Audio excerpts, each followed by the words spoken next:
રોજ એ શહેરના town police station વિસ્તારમાં થયેલી બ્રાન્ડેડ જીન્સ પેન્ટના પાર્સલની ચોરીનો ભેદ ગણતરીના દિવસોમાં ઉકેલી નાખ્યો હતો।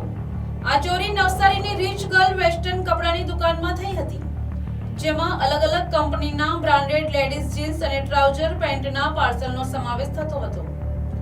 આ અંગે નવસારી ટાઉન પોલીસ મથકે બીએનએસ કલમ 303(2) મુજબ ગુનો નોંધવામાં આવ્યો હતો।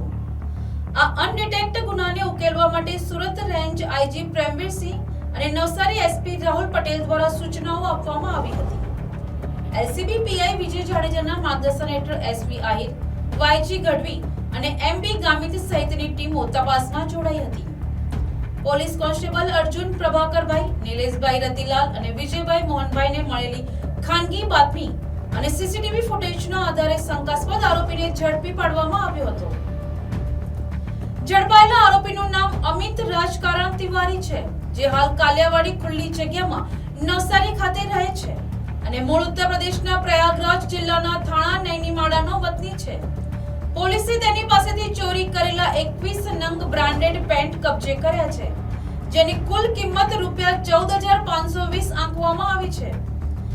એલસીબી ટીમે આરોપીને મુદ્દામાલ સાથે પકડી પાડી આગળની તપાસ માટે નવસારી ટાઉન પોલીસ સ્ટેશને સોંપવાની તજવીજ હાથ ધરી છે।